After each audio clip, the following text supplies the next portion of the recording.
오늘 본문은 몇 사람이 예수님께 나와서 질문하고 이 질문에 대해서 예수님께서 대답한 내용입니다.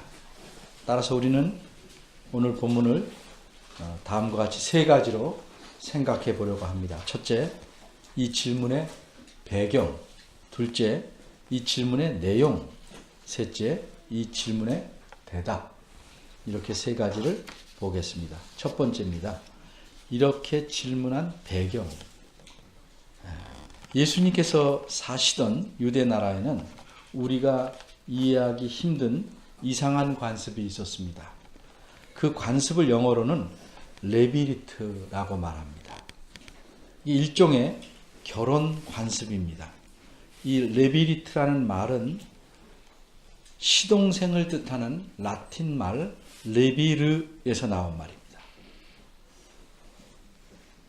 이것을 한문으로도 표현하는데 사전에는 역혼, 역연혼 이렇게 어렵게 쓰고요. 조금 다르게는 수혼 제도라고 합니다. 이 관습은 이런 것입니다. 형이 자식이 없어 죽고 형수가 살아있으면 동생이 형수를 아내로 맞아서 자식을 낳아 형의 이름으로 그 가문을 이어가게 하는 제도입니다. 한문의 수혼은 이 숫자가 형수를 뜻하는 숫자입니다. 그래서 수혼 제도란 형수가 혼인하는 제도다 하는 의미입니다. 이런 결혼 관습이 있는 유대 나라에서도 매우 드문 일이 생겼습니다. 7 형제의 마지가 결혼했는데 이 결혼한 여인이 과부가 되었습니다. 그래서 이 여인은 남편의 동생과 다시 결혼합니다. 근데 역시 자식이 없이 남편이 또 죽습니다. 이렇게 이 여인은 나머지 시동생과 차례차례로 모두 결혼합니다. 그런데 모두 자식이 없어 죽습니다. 마침내 이 여인도 죽습니다. 이것이 예수님께 나와서 질문하는 사두개인의 질문의 내용입니다. 이 내용을 알기 위해서 잠시 결혼 관습에 대해서 말씀드렸습니다. 둘째로는 그럼 이 질문한 내용이 무엇인가 생각해 보겠습니다. 방금 위에서 말씀한 이 불행한 여인의 이야기는 실제로 있었던 이야기는 아니고 예수님을 찾아온 사람들이 질문하기 위해서 짜 만든 이야기입니다. 이 이야기는 우리가 읽은 대로 28절에서 32절까지 나와 있습니다. 이렇게 이야기를 하고 이들은 예수님께 질문합니다. 33절입니다. 7 형제가 모두 똑같은 여인을 아내로 삼았으니 부활하면 이 여인이 7 중에 누구의 아내가 되겠습니까? 이게 질문입니다. 쉽게 말하면 이 질문하는 사람들은 예수님에게 부활 후에 도대체 이 여인은 누구의 부인이 되냐? 이렇게 물은 겁니다. 대답하기가 매우 어렵고 난감합니다. 누구의 부인이 된다고 말해야 옳을까? 그런데 이 사람들은 어째서 이런 질문을 하였습니까? 이런 질문을 한 사람들이 누구인지 좀 먼저 보겠습니다. 27절입니다. 사두개인들 중에 몇 사람이 와서 물었습니다. 근데 이 사두개인들은 어떤 사람인가? 27절은 그들을 가리켜 부활이 없다고 주장하는 사두개인 이렇게 설명합니다. 부활이 없다고 주장하고 그렇게 믿는 사두개인이 부활 후에 부활하고 나면 이 부인은 누구의 아내가 되겠습니까? 라고 물으니 이 질문은 좋지 않은 의도를 갖고 묻는 질문같이 들릴 수밖에 없습니다. 사두개인이란 누군가? 사두개인이란 사두개파에 속한 사람입니다. 옛날 다윗 왕의 시대에 오늘 우리 읽은 본문에도 나왔지만 함께 읽은 본문 사독이라는 대제사장이 있어요. 아마 이 사독이라는 이름에서 사두개라는 분파가 나왔을 것이다. 이렇게 보는 학자들의 견해가 있습니다. 어쨌든 사두개인들은 예수님 당시에 귀족의 신분을 지녔고 부유함을 누리고 살던 이른바 상위 1%의 사람들이었습니다. 이들은 인원수에 있어서는 바리새파 사람들보다 적었지만 바리새파의 사람들, 바리새인들과 쌍벽을 이루고 있었습니다. 예수님에게 질책을 많이 들었던 바리새인들은 그래도 유대인들에게는 꽤나 존경을 받았습니다. 왜냐하면 그 당시 그 나라를 지배하고 있던 로마인들에게 대항해서 나름대로 꿋꿋하게 지조를 지니고 있었기 때문입니다. 그러나 사두개인들은 그렇지가 않았습니다. 사두개인들은 로마인들에게 적극적으로 협조해서 현실적인 이익을 많이 누리고 살았습니다.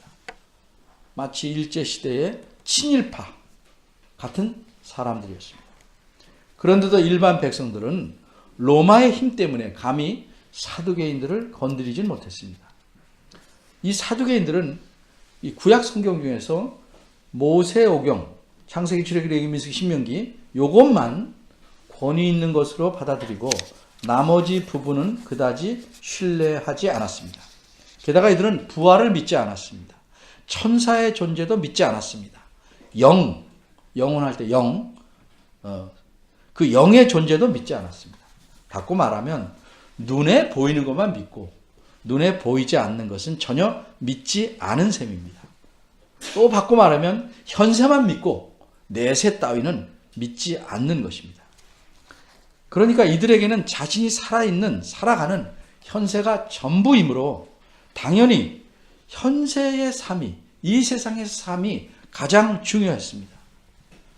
그러니 이 세상의 삶을 잘 살기 위해서 자기 나라를 지배하는 로마인들에게 최대한 협조하면서 부유함을 누리면 족하다, 만족하다라고 생각할 수밖에 없는 그런 사람들이었습니다.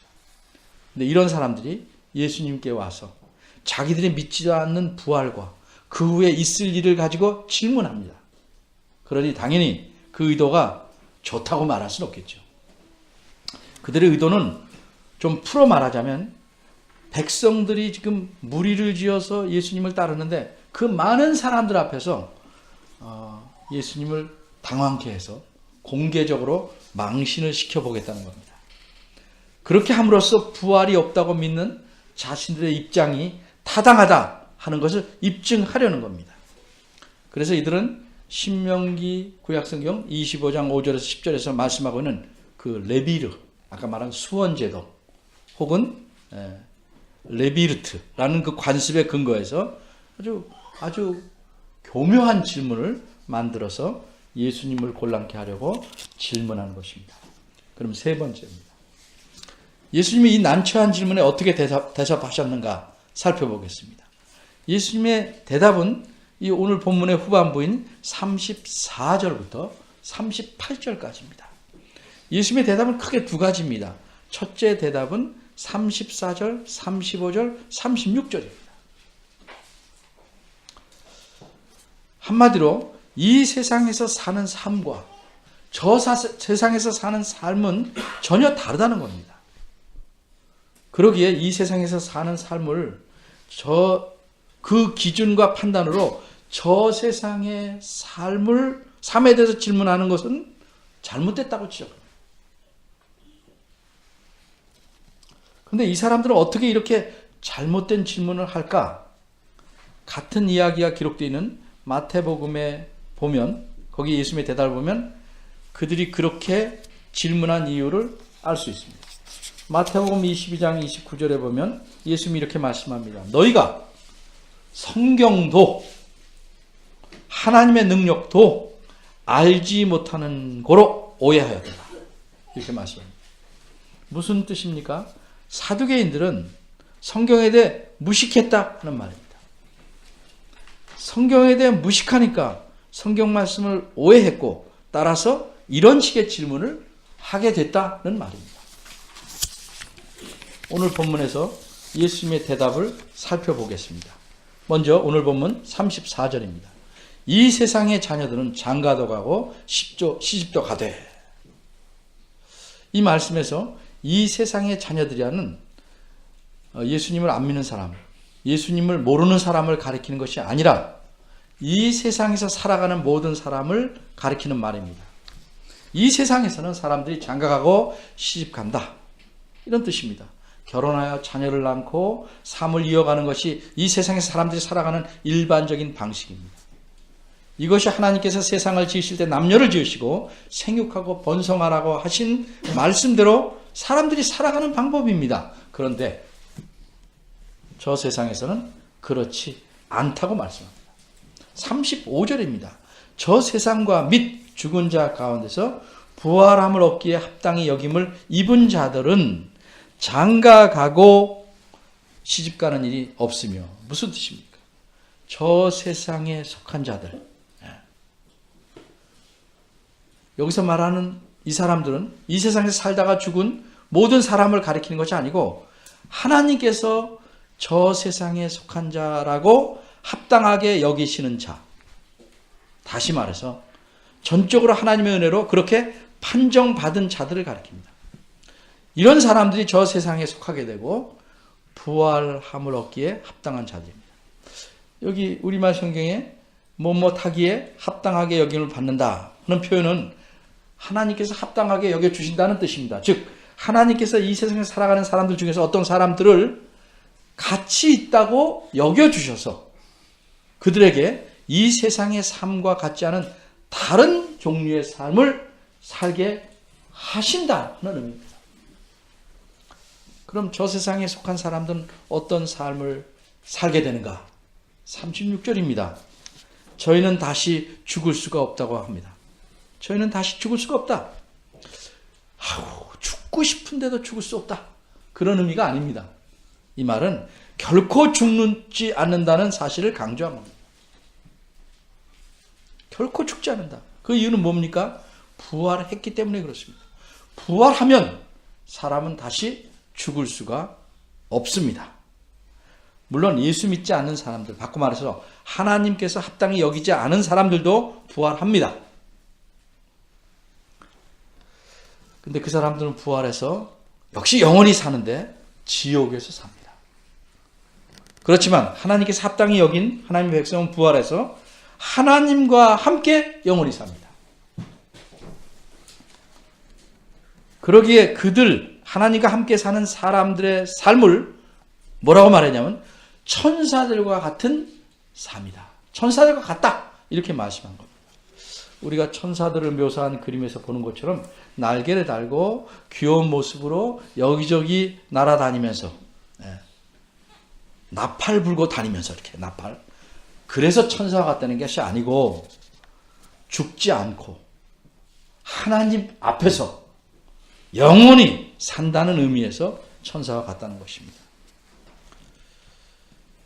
그러니까 부활 이후의 삶은 이 땅에서처럼 죽어버리는 게 아니니까 자식을 통해서 자기의 계열, 가문을 이어가고 생육하고 번성할 필요가 없습니다. 그러니까 자연히 시집가고 장가가는 일이 있지 않다는 말씀입니다. 그런데 예수님은 어떻게 이런 일들을 잘 알고 계실까? 예수님 자신이 그 세상에서 계시다가 오셨기 때문입니다.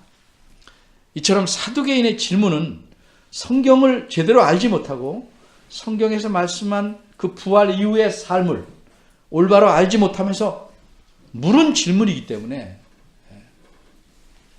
질문이 허황된 겁니다. 예수님의 두 번째 대답은 37절과 38절에 있습니다. 조금 전 제가 읽은 마태복음 22장 29절에서 예수님은 그 질문한 사람들에게 이렇게 말했습니다. 너희가 성경도 하나님의 능력도 알지 못하는 거로 오해하였도다. 이 하나님의 능력, 이걸 알지 못했습니다. 바꿔 말하면 이들은 전능하신 능력을 가진 하나님을 제대로 알지 못했습니다. 그래서 예수님께서는 부활과 연관해서 그들에게 하나님이 어떤 분인지를 알려주십니다. 일단 28절로 돌아가겠습니다. 오늘 본문 28절입니다. 질문하는 사람들은 모세의 글, 모세오경을 근거로 질문합니다. 그렇게 근거로 하고 33절에 이렇게 질문합니다. 그 여자가 부활 때 누구의 아내가 되겠는가? 그런데 이렇게 질문하는 그 사람들은 그 여자가 누구의 아내가 되든 상관이 없습니다. 그것이 알고 싶은 게 아닙니다. 왜? 그들은 죽은 자가 다시 사는 일이 절대 없다고 생각하기 때문입니다. 그러니까 누구의 아내가 되냐? 부활이 없는데 무슨 부활 후에 어떤 일이 벌어지냐? 관심 없습니다. 다만 이들의 의논은 예수님께 이렇게 질문하면 예수님이 쩔쩔매거나 대답을 영 서투르게 하게 될 것이다 생각하고, 그러니까 부활이 없는 것이 바람직하다거나 부활이 있다는 그것이 잘못됐다 하는 것을 드러내려고 이렇게 질문하는 것입니다. 그러니까 이들은 그 여자가 누구의 아내가 될 것이냐가 아니라 부활이 없다 하는 사실을 여러 사람 앞에서 강조하기 위해서 이런 질문을 한 것입니다. 그렇기 때문에 아예 27절은 뭐라고 그래요? 초점이 어디에 있다? 부활이 없다 주장하는 사두개인들 중에 어떤 이들이 왔다. 이렇게 27절에서 말씀을 시작한 것입니다. 그런데 이런 의도를 간파하셨기 때문에 예수님은 그들처럼 모세의 글을 가지고, 그들이 주장하는 모세의 글을 가지고 37절부터 반박하십니다. 예수님의 의도는 풀이하자면 이렇습니다. 너희들이 모세의 글을 근거로 삼아서 7 형제의 이야기를 짜내서 만들어서 질문하여 부활이 없다고 주장하고 싶어하는 줄 내가 안다.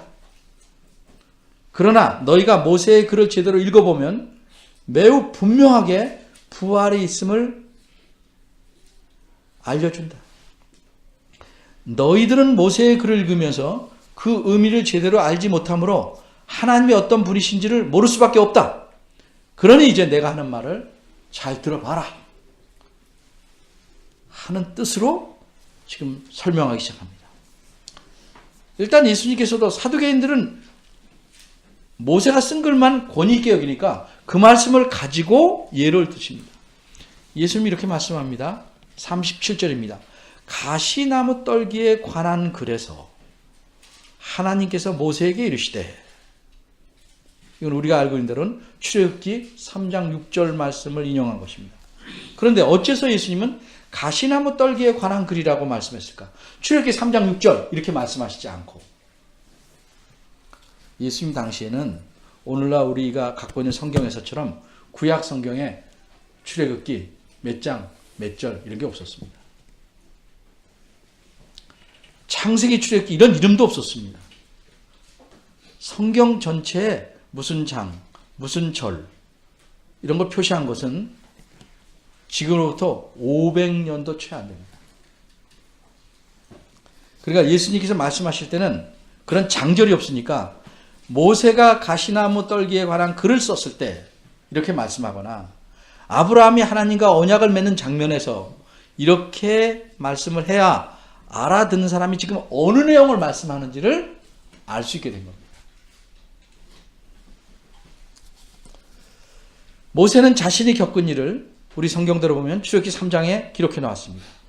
하나님께서 모세에게 나타나셔서 나는 아브라함의 하나님이요 이삭의 하나님이요 야곱의 하나님이다 이렇게 말씀하셨습니다. 어디서 나타나셨습니까? 가시나무 떨기 가운데서 하나님이 나타나셨습니다. 그런데 하나님이 자신을 그렇게 말씀한 것은 단순히 자기가 누구의 하나님인지를 소개하려고 그렇게 말씀한 건 아닙니다.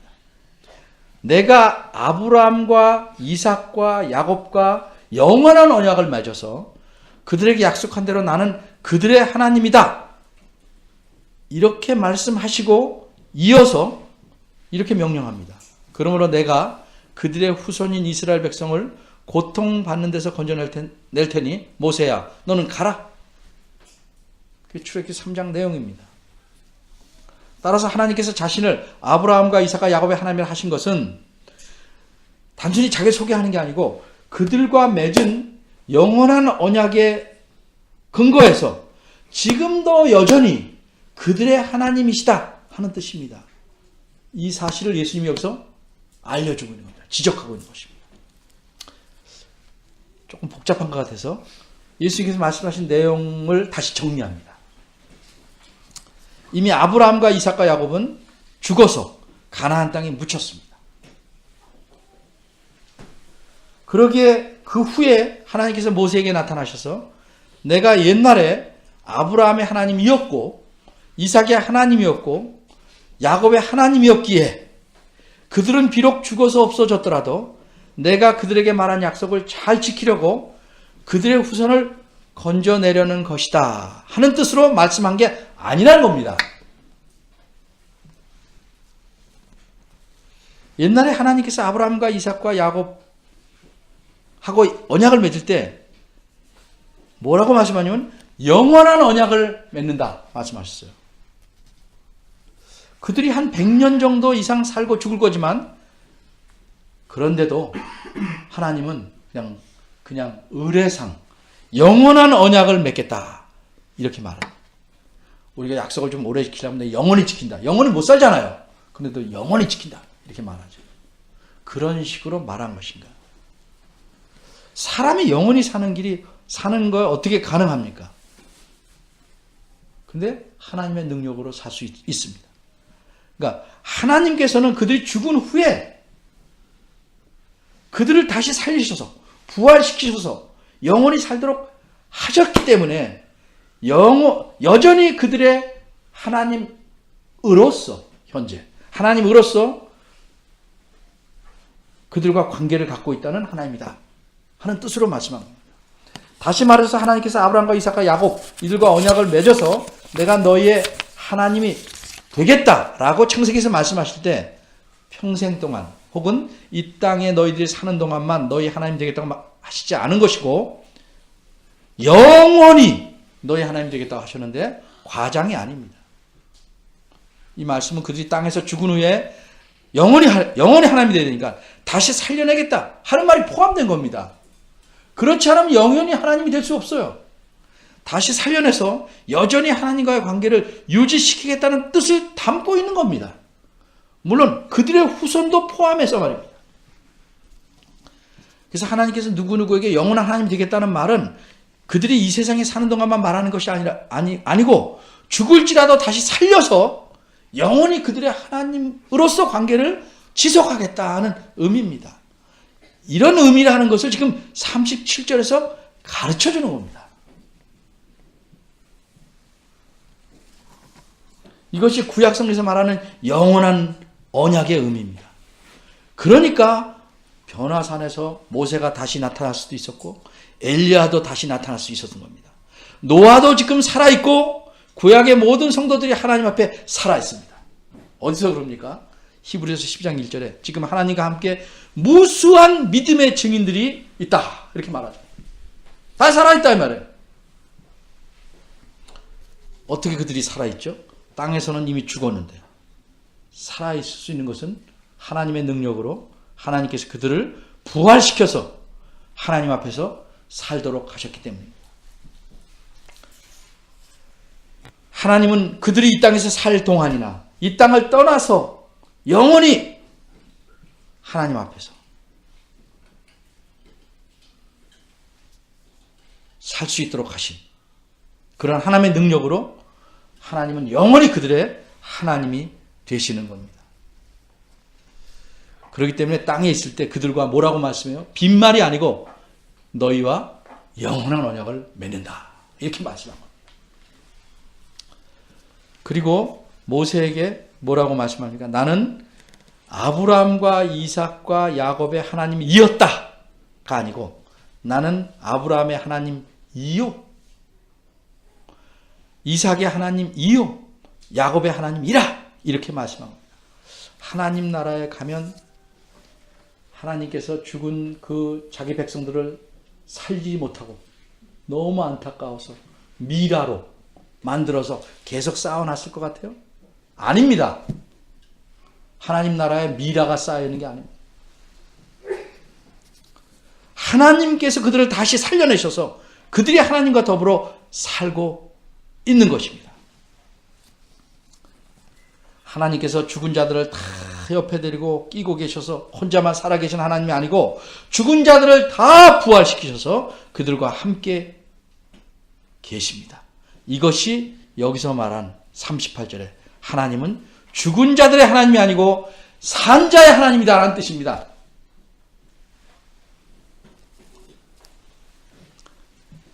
그런데 사두개인들은 이런 하나님과 그분의 능력을 모르기 때문에 정말 무식하고 미련한 질문, 우문을 했고 예수님은 지혜로운 대답, 현답을 하신 것입니다. 그러자 어떤 반응이 있었습니까? 이런 말씀을 듣고 난 바리새인들과 사두개인들의 반응이 아주 달랐습니다. 39절입니다. 이 말씀의 논리 정연한 앞에서 예수님을 대적하는 서기관들도 할 말이 없었습니다. 그래서 서기관들 중에 어떤 이들은 선생님 정말 바르게 속 시원하게 말씀 잘하셨습니다 하고 엄지척 했죠. 그런데 질문한 사두개인들의 반응은 다릅니다. 40절입니다. 예수님을 곤란케 해서 부활이 없다는 자신들의 주장이 옳다고 내세우려고 했는데 더 이상 할 말이 없었습니다. 깨끗하고 정연한 논리에 그리고 확신에 찬 진리의 말씀에 압도당해서 그들은 꼼짝할 수가 없었습니다. 감히 더 물어볼 수 있을 만큼 반론을 제기할 수 없었습니다. 그러니까 무엇이 누구의 말씀이 진리인지가 모든 사람 앞에서 확연히 드러난 것입니다. 오늘 사건은 몇몇 사두개인들이 성경 말씀과 하나님에 대해서 무지함을 보인 질문을 예수님께 한 사건입니다. 근데 예수님께서 그들에게 지혜롭게 대답하시면서 중요한 사실 3가지를 분명하게 가르쳐 주십니다. 이걸 우리가 잘 알아야 합니다. 첫째, 사람의 삶이라는 것은 이 땅에서 죽음으로 다 끝나는 것이 아니고 다시 부활해서 하늘에서 하나님 앞에서 새로운 삶을 산다는 사실입니다.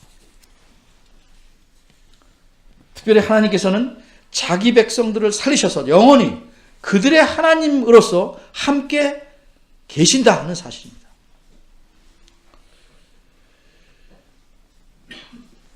이게 둘째 사실입니다. 죽은 사람들은 그냥 죽어 있는 것이 아니고 부활케 하셔서 이렇게 부활케 하시는 분이 하나님이시다. 이게 두 번째 사실입니다.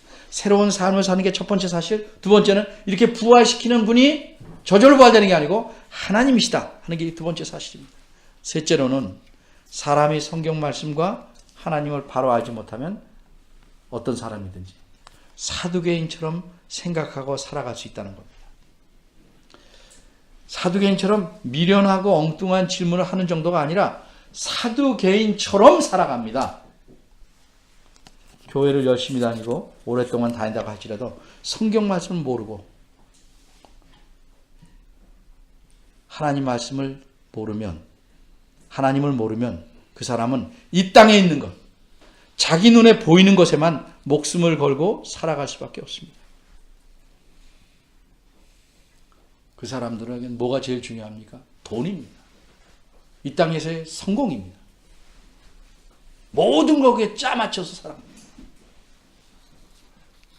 그러나 예수님께서 가르치는 이 중요한 3가지 사실, 죽음으로 사람의 삶이 다 끝나는 게 아니다. 다시 우리를 부활시킬 분은 하나님이시다. 그리고 성경 말씀과 하나님을 바로 알지 못하면 사두개인처럼 살 수밖에 없다. 이 사실을 분명히 알면 가치관이 바뀌어야 됩니다. 수없이 오랜 세월 교회를 다녀도 가치관이 안 바뀌면 결론은 뭐예요? 성경 말씀을 알지 못하는 겁니다. 하나님을 제대로 알지 못하는 겁니다.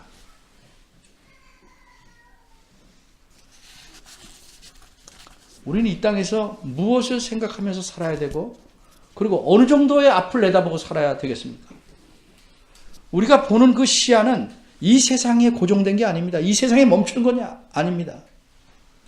예수 믿지 않는 사람들이 가장 많이 내다볼 수 있는 것은 이 세상의 종착역인 죽음뿐입니다. 더 이상은 못 내다봅니다. 근데 우리는 이 세상 넘어 저 세상을 내다보고 사는 사람입니다. 그러기에 고통이나 죽음도 우리를 좌절시킬 수 없습니다. 만일 내일 좋은 일이 있다면 오늘 힘든 것도 참을 수 있겠죠. 다음 달에 참으로 기쁜 일이 있던 줄 알면 이번 달의 속상함도 다 참아내겠죠. 근데 예수 믿지 않은 사람은 어디까지만 참아낼 수 있을까요? 저 세상에 정말 놀라운 일이 있다고 성경 말씀에서 누누이 가르치는 바를 알고 믿는다면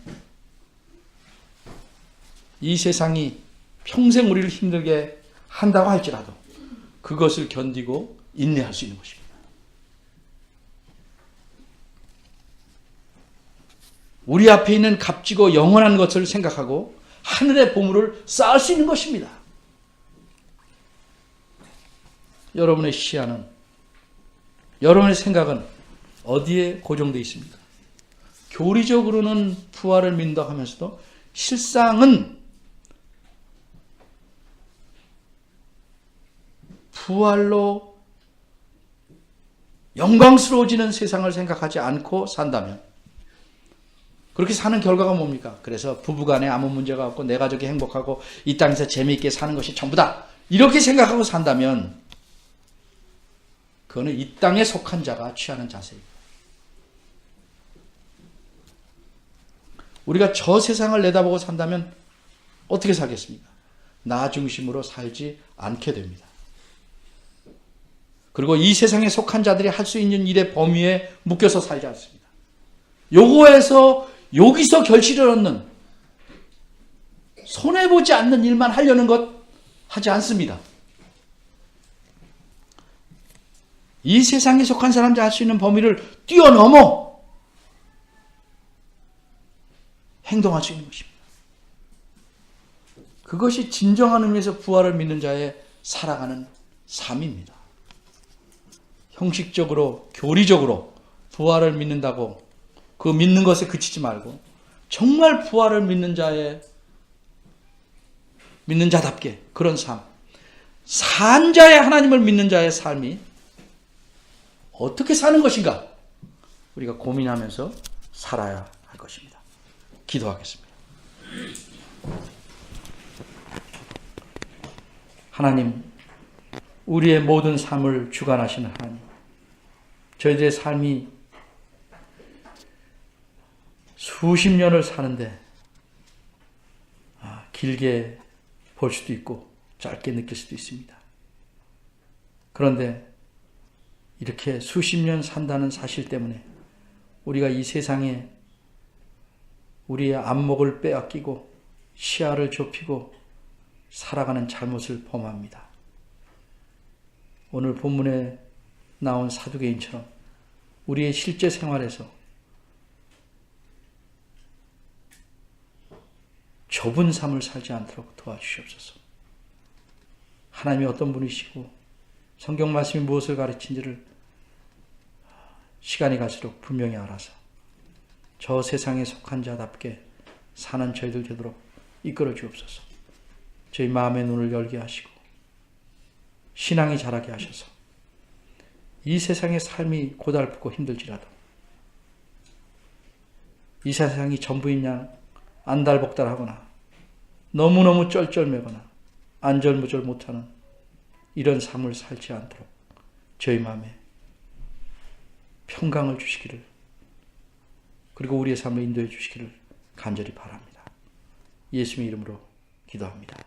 아멘.